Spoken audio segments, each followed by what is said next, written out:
Plusieurs années après les préparatifs qui ont présidé à sa conception, le village historique acadien est maintenant complété, en ce qui regarde la première étape d'un projet qui devrait s'échelonner dans un deuxième temps sur une période additionnelle de 2 ou 3 ans. La mise sur pied du village acadien a nécessité les efforts d'une foule de compétences, allant de l'architecte aux historiens, et certains métiers ancestraux déjà presque oubliés ont nécessairement revu le jour.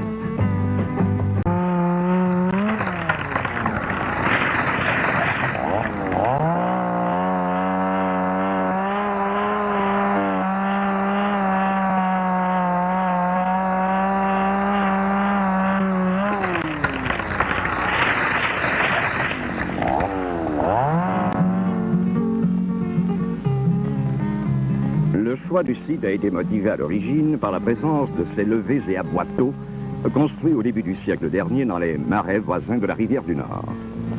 Particulier aux Acadiens, ce système d'assèchement des marais, en vue de les rendre cultivables, leur a valu le titre de défricheur d'eau.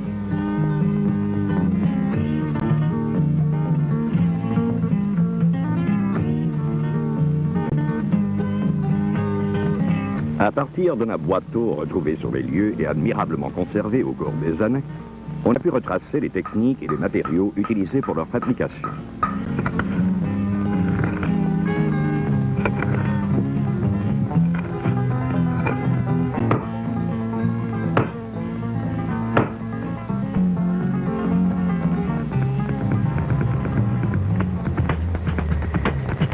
On a choisi les maisons dans les diverses régions acadiennes du Nouveau-Brunswick.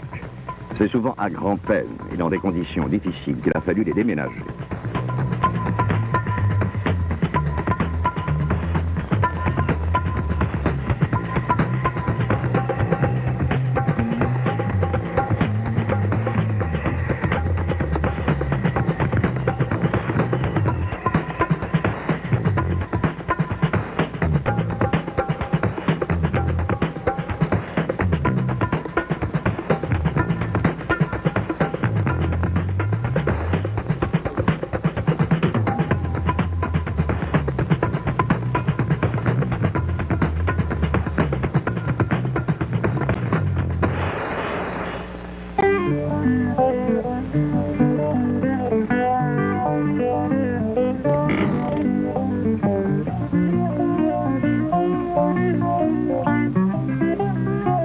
Tout a été refait selon les méthodes du temps, avec patience et minutie.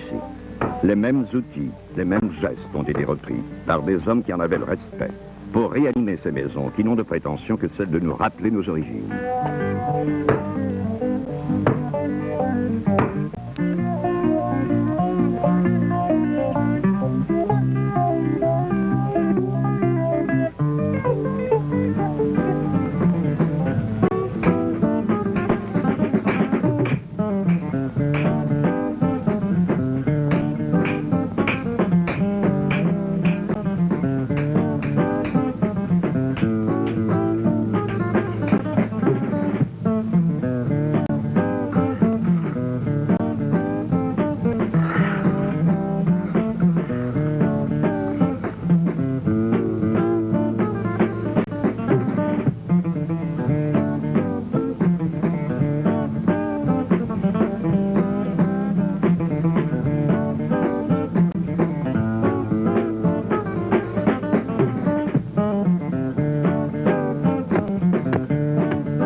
Certaines furent démontées. Les pièces de ce gigantesque casse-tête furent numérotées pour être ensuite reconstituées sur le site de leur nouvelle vie.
Le rôle du forgeron revêt dans ce contexte une importance extrême, non seulement en ce qui a trait à la restauration, mais également à la fabrication de beaucoup d'objets d'utilité courante, tels les outils, les clous et les autres pièces de quincaillerie utilisées sur le site.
Neuf complexes, c'est-à-dire la maison et ses dépendances, ont ainsi été restaurés.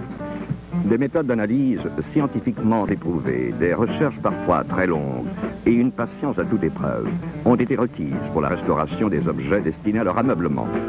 On a retrouvé et reproduit certaines formules de peinture, par exemple, et qui recréent de façon tout à fait identique la couleur originale d'un meuble ou d'un mur.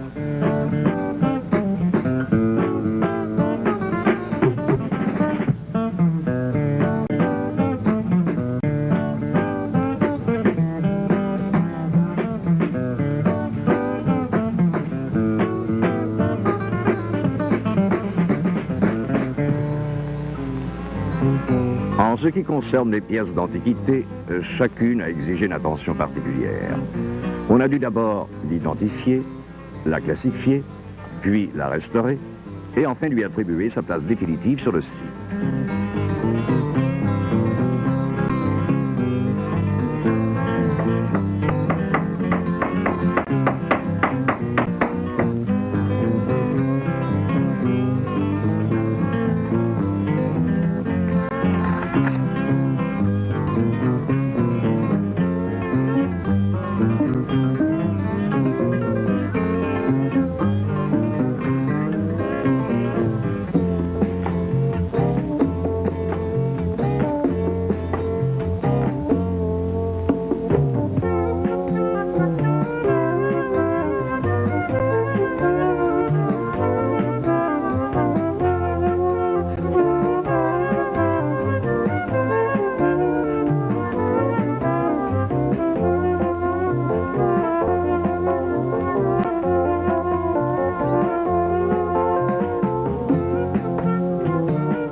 On a dû carder, filer, tisser pour retrouver dans toute sa simplicité le costume des Acadiens d'après la déportation. Une manière d'être et de vivre dans des conditions très précaires et avec une grande économie de moyens est ainsi offerte au regard de notre XXe siècle.